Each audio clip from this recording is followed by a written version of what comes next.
সপ্তম শ্রেণীর সুপ্রিয় শিক্ষার্থী বন্ধুরা, কেমন আছো তোমরা সবাই? আশা করছি তোমরা সবাই বেশ ভালো আছো। তোমাদের সবাইকে আবারও স্বাগতম জানাচ্ছি তোমাদের বাংলার নতুন আরেকটি ক্লাসে।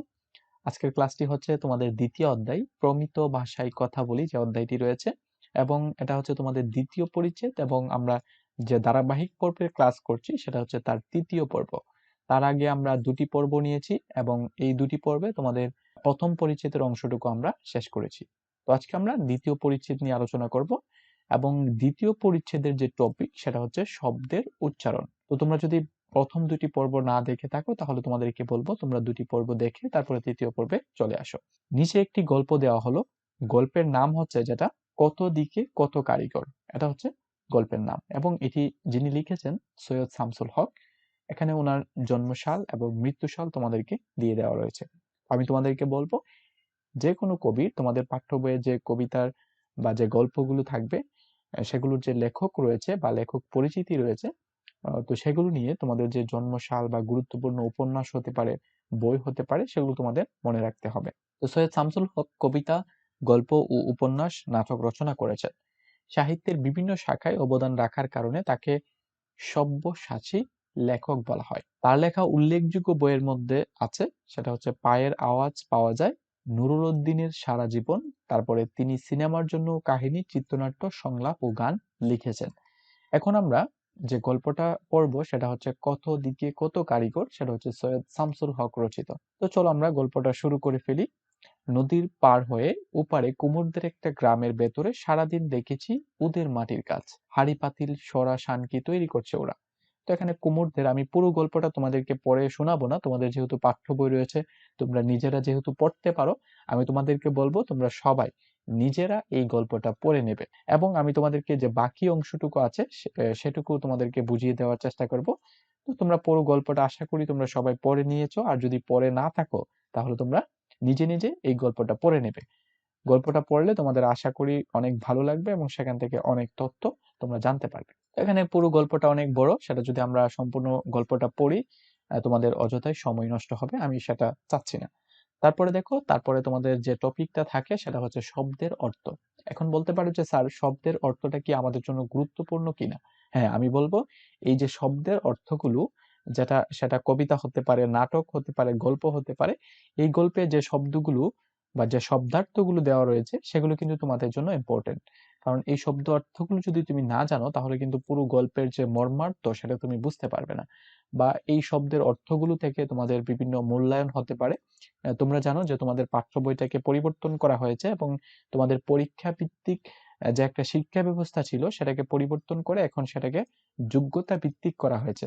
তো তোমার শ্রেণী শিক্ষক যদি তোমাকে মূল্যায়ন করতে চায়, তো উনি যদি তোমাকে বলে যে এই গল্পের কত দিকে কত কারিগর যে গল্পটা রয়েছে সেখানে যে শব্দের অর্থটা রয়েছে সেটা কি, এভাবে বিভিন্ন প্রশ্ন তোমাদেরকে ধরতে পারে। এখন যদি তুমি সেগুলো না জানো বা অবহেলা করো, সেগুলো না শিখো, তাহলে কিন্তু সেই সময় তুমি প্রশ্নের অ্যান্সার গুলো করতে পারবে না। তাহলে শিক্ষক কিন্তু তোমাকে সঠিকভাবে তোমাকে মূল্যায়ন করবে না। তো আশা করছি সেটা তোমাদের জন্য ভালো হবে না। এজন্যই তোমরা এখন থেকে যদি শব্দের অর্থগুলো ভালোভাবে শিখে ফেলো, মনে রাখার চেষ্টা করো, তাহলে তোমরা ভালো করতে পারবে। তো দেখো এখানে শব্দগুলো অর্থগুলো দেওয়া রয়েছে। অবিশ্বাস্য, যা বিশ্বাস করা যায় না। আছর মানে হচ্ছে দাগ টানা। আর্ট, ছবি আঁকা ও অন্যান্য শিল্পী। আর্টিস্ট, আর্টিস্ট আমরা যাকে বলি শিল্পী, শিল্পীকে আমরা বলি আর্টিস্ট। তারপরে দেখো ইতস্তত মানে হচ্ছে দ্বিধা। একটিভ মানে একটুখানি। মৌলানা ভাসানী, ওনার নাম হচ্ছে বাংলাদেশের একজন বিখ্যাত রাজনীতিবিদ। এভাবে প্রত্যেকটা শব্দের অর্থ তোমাদেরকে কিন্তু পড়ে নিতে হবে। যেমন হচ্ছে জ্যাঠা, জ্যাঠা শব্দের অর্থ হচ্ছে যে চাচা। তারপর দেখো জাপসা, আমরা অনেক সময় বলি আমরা জাপসা দেখছি, জাপসা মানে হচ্ছে অস্বচ্ছ বা অস্পষ্ট দেখা। তো এগুলো তোমরা সম্পূর্ণ শব্দের অর্থগুলো পড়ে নেবে, আমি প্রত্যেকটা আর পড়ছি না। তারপর দেখো শব্দের উচ্চারণ। তো আমাদের এই যে আজকের ক্লাসের টপিক সেটাই কিন্তু হচ্ছে শব্দের উচ্চারণ। কারণ আমরা একটা শব্দ উচ্চারণ করি, সেটা সঠিকও হতে পারে আবার ভুল হতে পারে। বা আমরা বা আমরা প্রথম এবং দ্বিতীয় পর্বে আলোচনা করেছি যে একটা শব্দের আঞ্চলিক শব্দ থাকতে পারে, তার প্রমিত রূপ থাকতে পারে, বা সেখানে ঘোষ ধ্বনি অঘোষ ধ্বনি থাকতে পারে। সেগুলো সঠিক উচ্চারণ করা কিন্তু আমাদেরকে শিখতে হবে। প্রমিত ভাষায় শব্দের উচ্চারণ ঠিকমতো করতে হয়। তো আমরা কিন্তু তোমাদের প্রথম পর্বে এবং দ্বিতীয় পর্বে সেগুলো নিয়ে আলোচনা করেছি।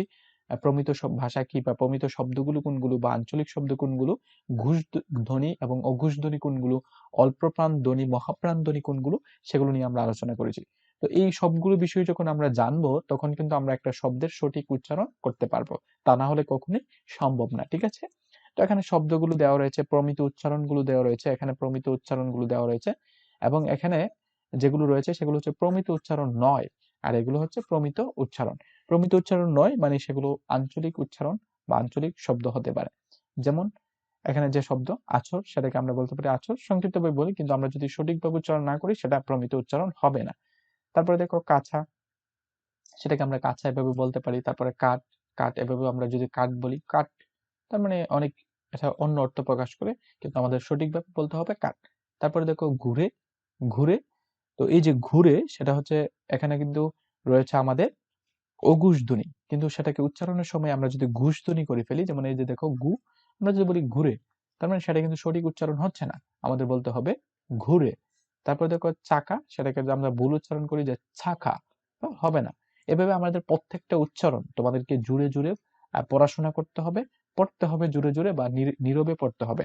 আর তোমাদের যিনি শ্রেণী শিক্ষক রয়েছেন উনি তো অবশ্যই তোমাদেরকে পড়াবেন, যে প্রত্যেকটা শব্দ তোমাদেরকে ধরে ধরে পড়াবেন, বা উনি যদি চান যে শ্রেণীকক্ষে বসে তোমাদের কাছ থেকে এগুলো শুনবেন, তাহলে উনি তোমাদেরকে দাঁড় করিয়ে বা শ্রেণীকক্ষে উনি কিন্তু এই শব্দগুলো তোমাদেরকে পড়াতে পারেন। ঠিক আছে? তারপরে তোমাদের আঞ্চলিক ভাষা, আমরা এখন যে ভাষাগুলোর নিয়ে কথা বলছি সেগুলো হচ্ছে আঞ্চলিক ভাষা। এখন যদি খুব সংক্ষিপ্তভাবে তোমাদেরকে বলি যে আঞ্চলিক ভাষা বিষয়টা কি, যেমন তোমরা হয়তোবা অনেকেই এই ব্যাপারটা লক্ষ্য করেছো যে বাংলাদেশের বিভিন্ন অঞ্চলের মানুষের ভাষার যে ভিন্নতা সেটা কিন্তু রয়েছে। তুমি এক জেলায় যাচ্ছ, আবার অন্য জেলায় গিয়ে দেখবে যে ভাষার সেখানে ভিন্নতা রয়েছে, সেটাই হচ্ছে আঞ্চলিক ভাষা। কিন্তু ভাষার যে আদর্শ রূপ সেটা হচ্ছে প্রমিত ভাষা। আমরা কিন্তু বিভিন্ন অনুষ্ঠান বা সংবাদপত্র বা পাঠ্য বই যে লেখাগুলো লিখি সেগুলি হচ্ছে আমরা কিন্তু প্রমিত ভাষায় লিখার চেষ্টা করি। তো কত দিকে কত কারিগর গল্পে পালাম শাহের কথায় আঞ্চলিক ভাষা ব্যবহার করা হয়েছে। নিজের চোখের বা কলামে পালাম শাহের মুখের বাক্য লেখো, আর ডান কলামে বাক্যগুলিতে প্রমিত ভাষায় রূপান্তর করো। একটি করে দেখানো, তোমাদেরকে একটি করে দেখানো হয়েছে। যেমন এখানে একটা উনি বাক্য বলেছেন যে কেন, কি হয়েছে, তার প্রমিত রূপ কি হবে, তার প্রমিত রূপ হবে যে, তার প্রমিত রূপ হবে কেন, কি হয়েছে। এভাবে আমাদেরকে আবারও তোমাদের এই যে কত দিকে কত কারিগর যে গল্পটা রয়েছে সেই গল্পে চলে যাব এবং সেখান থেকে আমরা বাক্যগুলোকে একটু বের করার চেষ্টা করব। এই যে দেখো, আমরা যদি এখান থেকে দেখি যে এখানে একটা আঞ্চলিক শব্দ ব্যবহার করেছে, এই যে দেখো এই বাক্যটা, কেন দেখেন নাই, এই যে উপরে চাইয়া দেখেন, সবার উপরে এই যে বঙ্গবন্ধুর দুইটা ছবি, এখানে কিন্তু আঞ্চলিক শব্দ ব্যবহার করা হয়েছে। হেরেতু মদ্দা বা নিচে রাখা যায় না, এই যে বাক্যটা, এটা কিন্তু হচ্ছে একটা কি বাক্য, আঞ্চলিক বাক্য। সেটা হচ্ছে আঞ্চলিক, এই যে আঞ্চলিক বাক্যটা, এটা হচ্ছে আঞ্চলিক বাক্য, সেটা প্রমিত বাক্যে কি হবে সেটা কিন্তু আমাদেরকে লিখতে হবে। তো সেটাকে যদি আমরা প্রমিত করি তাহলে আমরা বলতে পারি কেন দেখেন, দেখেনের পরিবর্তে এখানে হবে দেখেননি, বা দেখেন নাই, এর পরিবর্তে আমরা ব্যবহার করবো দেখেননি। ওই যে উপরে চেয়ে দেখেন, এখানে চাহিয়া, চাহিয়ার পরিবর্তে আমরা বসাবো চেয়ে দেখেন। সবার উপরেই তো বঙ্গবন্ধুর কতটা ছবি আছে, বঙ্গবন্ধুর দুটি, এখানে দুইটা না হয়ে এখানে হবে দুইটার পরিবর্তে এখানে আমরা ব্যবহার করব দুটি, দুটি ছবি। হেরেতু মধ্য বা নিচে রাহন যায় না, এখানে রাহন না, এখানে হবে রাখা যায় না। ঠিক আছে? এভাবে আমরা এই বাক্যটাকে পরিবর্তন করতে পারি। এই যে আমরা এটাকে পরিবর্তন করেছি যে কেন, কি হয়েছে, সেটাকে আমরা বলেছি কেন, কি হয়েছে। এভাবে আমরা কি করতে পারি, এই শব্দগুলো, এই বাক্যগুলোকে আমাদেরকে খুঁজে বের করে নিতে হবে এখান থেকে। ঠিক আছে? আবার দেখো, জিজ্ঞেস করলাম আচ্ছা এটা তো রবীন্দ্রনাথ, ওটা কি নজরুল বাঁশি বাজাচ্ছেন? এখানে আমাদেরকে আরো শব্দ এখান থেকে, এই যে ক্যান, ক্যানের পরিবর্তে এখানে হবে কেন, মানুষ চাকা টেইলা তুলে সেই ছবি, সে কথা নয় কার আঁকা ছবি। এখানে কিন্তু বিভিন্ন প্রশ্ন করা হচ্ছে এবং পালাম শাহ যে তিনি কিন্তু তার আঞ্চলিক ভাষায় সেই শব্দগুলোকে বা সেই বাক্যগুলোকে তিনি বলেছেন। এগুলো আমাদেরকে কি করতে হবে, আমাদের প্রমিত রূপে সেগুলোকে আমাদেরকে লিখে নিতে হবে। তো এখান থেকে আমরা কিন্তু এগুলো খুঁজে বের করতে পারবো। যেমন তিনি আঁকিয়েছেন ওই করলি কি, আরে দামড়া, তো এটা কিন্তু একটা আঞ্চলিক বাক্য।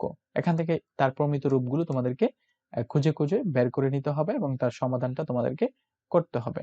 যেমন আমরা যদি আরেকটা বাক্য বের করার চেষ্টা করি, এখানে কি বাক্য রয়েছে, আমরা যদি আরেকটা বাক্য এখানে দেখি, দেখো, রবীন্দ্রনাথের দাড়িতে ঢেউ খেলানো কইবার দেখাইয়া দিতে হয়। ঠিক আছে, এটা কিন্তু একটা আঞ্চলিক বাক্য। সেটাকে যদি আমরা প্রমিত ভাষায় লিখি তাহলে আমরা বলতে পারবো যে রবীন্দ্রনাথের দাড়িতে ঢেউ খেলানো কইবার দেখাইয়া, এখানে দেখাইয়া না হবে, এখানে কি হবে, দেখিয়ে, এখানে কি হবে, দেখিয়ে দিতে হয়, ও এর পরিবর্তে এখানে হবে দেখিয়ে দিতে হয়।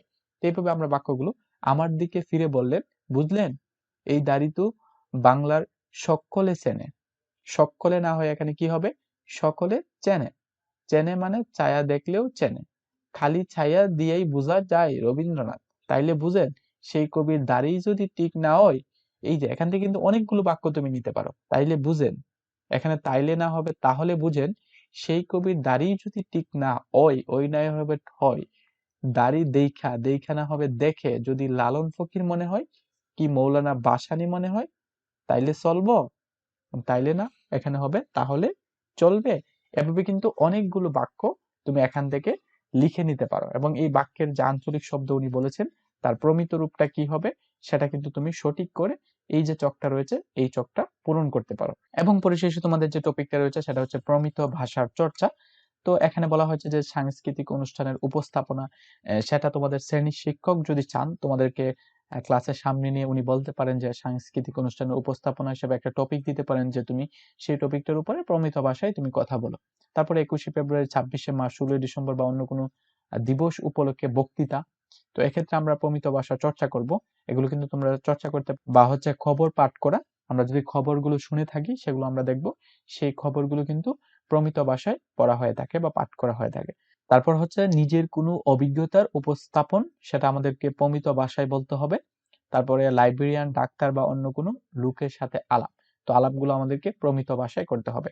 তো আমরা কিন্তু প্রমিত ভাষায় অনেক জায়গায় কথা বলে থাকি, সেটা তোমরা প্রথম অধ্যায়ে তোমাদের যে প্রথম অধ্যায়টা ছিল সেখানে তোমরা জানতে পেরেছো যে আমরা কোন পরিস্থিতিতে কিভাবে মানুষের সাথে যোগাযোগ করব, সেখানে আঞ্চলিক ভাষায় করব নাকি প্রমিত ভাষায় করব, সেটা সম্পর্কে কিন্তু তোমরা প্রথম অধ্যায়ে বিস্তারিত ধারণা লাভ করতে পেরেছো।